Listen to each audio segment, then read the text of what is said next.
Hello बच्चों, आज हम सीखेंगे जीरो ऑर्डर रिएक्शन क्या होता है और जीरो ऑर्डर रिएक्शन में अभिकारक की सांद्रता समय के साथ कैसे बदलती है तथा अभिक्रिया का वेग क्या होगा। इन सब बातों की जानकारी आज हम आपको देंगे। जीरो ऑर्डर रिएक्शन का मतलब होता है कि ऐसी अभिक्रिया जिसमें अभिक्रिया का वेग अभिकारक की सांद्रता के जीरो घात पे निर्भर हो, अर्थात अभिकारक की सांद्रता पे निर्भर न हो। तो मान लीजिए एक सामान्य अभिक्रिया है, ए से प्रोडक्ट में कन्वर्ट हो रही है और प्रारंभ में जब t बराबर जीरो है तो हम देख रहे हैं कि इसकी मात्रा a0 है और जब t बराबर t है यानी t समय बाद हम इसकी मात्रा को देख रहे हैं तो AT हो जा रही है। तो ये A0 से AT में बदलने के लिए किस प्रकार से अभिक्रिया का वेग प्रभावित होगा, इन सब बातों की जानकारी अभिक्रिया वेग जीरो ऑर्डर रिएक्शन में हम आपको बताएंगे।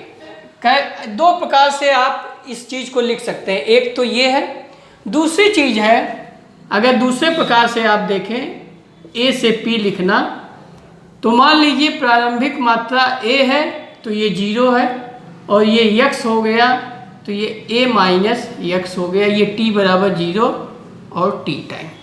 तो इस प्रकार से दो प्रकार से हम कंसंट्रेशन लिख सकते हैं।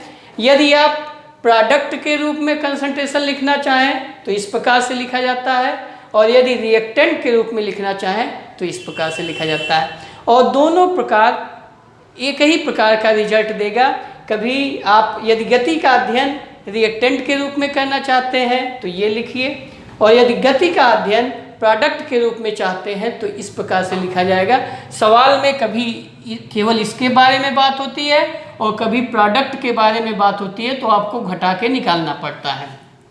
अब आप आइए कैसे हम इस अभिक्रिया की गति लिखेंगे। तो रेट जब आपको लिखना होगा तो इस रिएक्टेंट को देख के आप लिखेंगे तो माइनस dA अपान dt बराबर हो जाएगा कि A का पावर जीरो, A का पावर जीरो। इस रिएक्टेंट को देख के लिखे। यदि प्रोडक्ट को देख के लिखते तो आप यहाँ से लिख सकते हैं dx अपान dt बराबर के A पावर जीरो। अब इस अभिक्रिया को, चूंकि ये क्या है, इंस्टैंटेनियस वेग है, तो हम इस इंस्टैंटेनियस वेग को या तो ग्राफ द्वारा निकालते हैं, लेकिन ग्राफ द्वारा निकालना हमेशा सुविधाजनक नहीं है, तो हम इसको इंटीग्रेट करते हैं। एक समाकलन कहा जाता है मैथमेटिक्स में, उस समाकलन की सहायता से हम A का डिफरेंट मान डिफरेंट समय में निकाल लेते हैं। देखिए समाकलन करने में आप ये A पावर जीरो का मतलब 1 हो गया तो माइनस dA अपान dt बराबर के, dt को उधर ले जाइए तो माइनस dA बराबर हो जाएगा के dt। अब समाकलन किया जाएगा, करिए तो माइनस ये समाकलन का निशान है dA और के dt, t बराबर जीरो। तो जब t बराबर जीरो है तो यहाँ a का मान कितना है, a0, और t का मान यदि आप t ले रहे हैं तो at है, क्या है, at। और बेटा ये जान लो किसी का भी जैसे dx 1 इंटू dx का जब हम समाकलन करते हैं तो x आता है, तो जब आप dA का समाकलन कर रहे हैं तो ये आएगा माइनस a और a का मान AT से लेके A0 तक है, प्रारंभिक मान A0, अंतिम मान AT। इसी प्रकार से K dt का समाकलन t टाइम 0 से t, तो एक बार AT रखिए एक बार A0, तो ये माइनस पहले से है, रहने दीजिए। जब AT रख दिए तो AT और ये नीचे वाला मान माइनस के रूप में आएगा तो AT माइनस A0 और यहाँ पे के t माइनस जीरो यानी के टी। तो इस प्रकार से आपका समीकरण हो गया के टी बराबर हो गया minus A T plus A zero, या ए टी को इधर ले आइए तो ए टी बराबर हो गया a zero minus k T. तो एक इक्वेशन ये हो गया, एक इक्वेशन आपका ये है, या इसको आप मान लीजिए, इसको समीकरण 1 डाल लीजिए, इसको समीकरण 2 डाल लीजिए। यदि आपको प्रोडक्ट के रूप में लिखना है यानी यक्स के रूप में रखना है तो यहीं पे मान रख दीजिए। ए टी का मान यहाँ से देख लीजिए क्या है, ए टी का मान है ए माइनस एक्स और ए जीरो का मान क्या है, ए माइनस के टी। तो ए से ए कट गया, यक्स बराबर के टी। अर्थात यहाँ से आप ये भी समझ रहे हैं कि ये जो यक्स बना बेटा, ये के टी बना, तो जब के टी मान समय टी में बन गया तो ए टी का मान ए जीरो में से आप घटाएंगे तभी तो आएगा।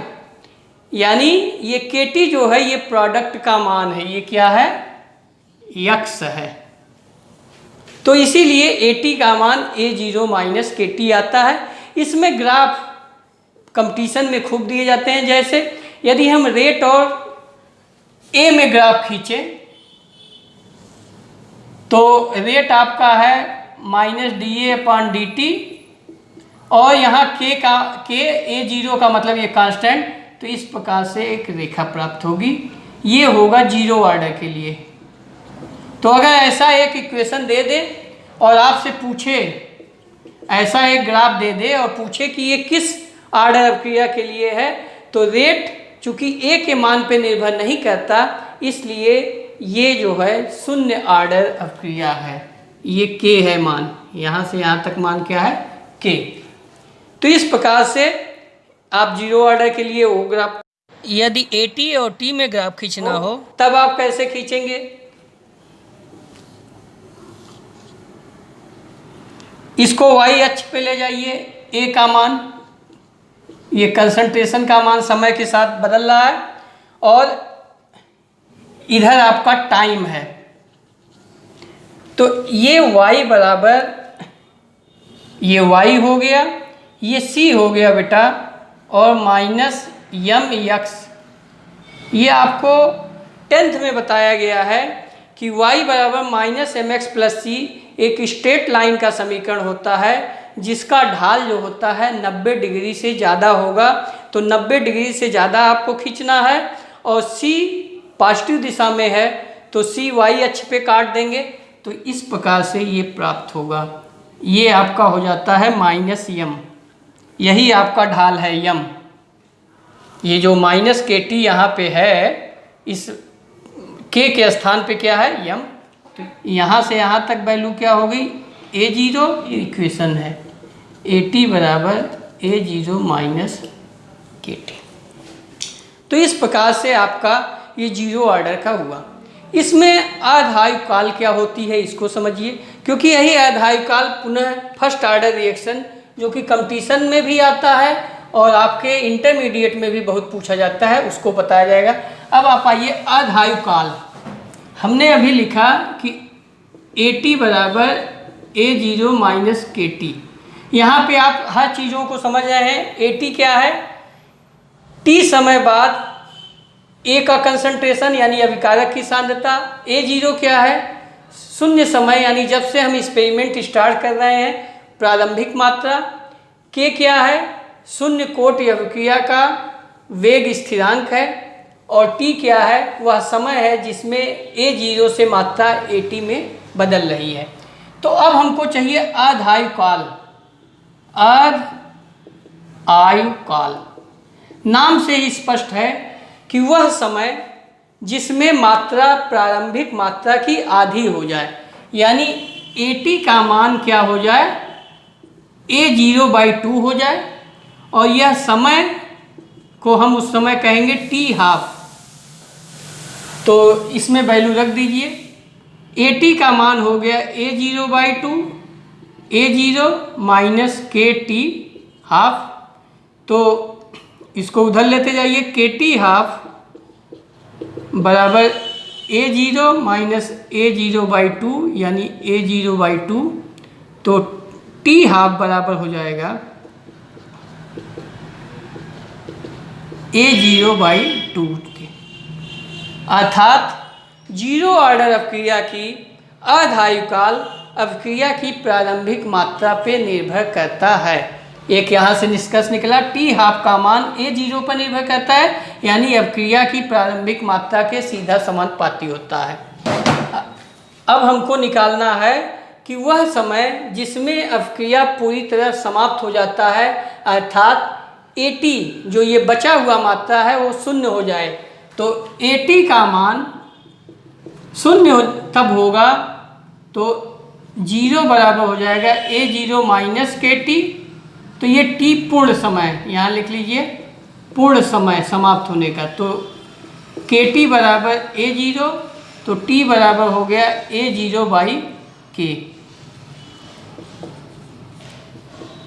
यदि आप इसमें संबंध स्थापित करें तो T बराबर जो है भाग दे दीजिए 1/2, तो T/T हाफ बराबर हो जाएगा 2, तो T बराबर हो जाएगा 2 गुणे T हाफ। यानी जीरो अवक्रिया में जो अर्धायुकाल है उसका दुगुना समय में वह अवक्रिया पूरी तरह समाप्त हो जाती है।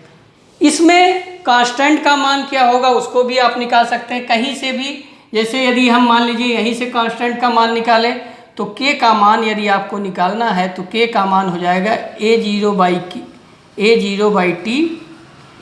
A0 क्या है?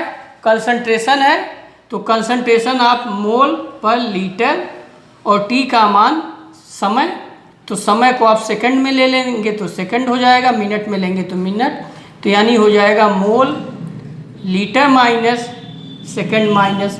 यदि A0 प्रेशर के रूप में है तो ATM पर सेकंड हो गया। तो इस प्रकार से जीरो ऑर्डर अपक्रिया का आपको हमने पूरा जो डाटा है उसको बता दिया। तो यदि अर्धायुकाल और प्रारंभिक मात्रा में यदि आपको खींचना हो तो आप क्या लिखेंगे? यहाँ T हाफ, यहाँ हो गया A का मान, तो ये Y यहाँ पे हमने ले लिया, और ये आपका हो गया x/2 के, तो ये मूल बिंदु से होके जाएगा। तो यदि ऐसी अपक्रिया लिख दिया जाए अर्धायुकाल और मात्रा में तो आप समझ जाएंगे ये जीरो ऑर्डर अपक्रिया है, जीरो ऑर्डर रिएक्शन। तो इस प्रकार से ग्राफ द्वारा भी हमने आपको विभिन्न जो समीकरण है उसको बता दिया, और समय के साथ अभिकारक की मात्रा किस प्रकार से बदल रही है उसके बारे में भी पूरा अध्ययन हो गया। एग्जाम्पल्स अब आप देख लीजिए। एग्जाम्पल्स जो इसके हैं बहुत ही कम पाए जाते हैं। जो फेमस एग्जाम्पल्स है कि अमोनिया जो है, अमोनिया का विघटन यदि आप प्लेटिनम पे कराते हैं तो प्रारंभ में तो अपक्रिया की गति अमोनिया के कंसंट्रेशन पे निर्भर करती है, लेकिन एक समय बाद जब प्लेटिनम पे पूरे अमोनिया के अणु अवशोषित हो जाते हैं तो उसके बाद वह इसके कंसंट्रेशन पे निर्भर नहीं करती। तो जब हम उस समय अध्ययन करते हैं अपक्रिया की गति का तो हम देखते हैं कि जो रेट होता है वह KNH3 का पावर 0 है। तो ये एक एग्जाम्पल्स आपका है। तो थैंक यू बेटा। अब जीरो ऑर्डर रिएक्शन के बारे में हमने बता दिया। अब फर्स्ट ऑर्डर रिएक्शन अगले वीडियो में बताया जाएगा।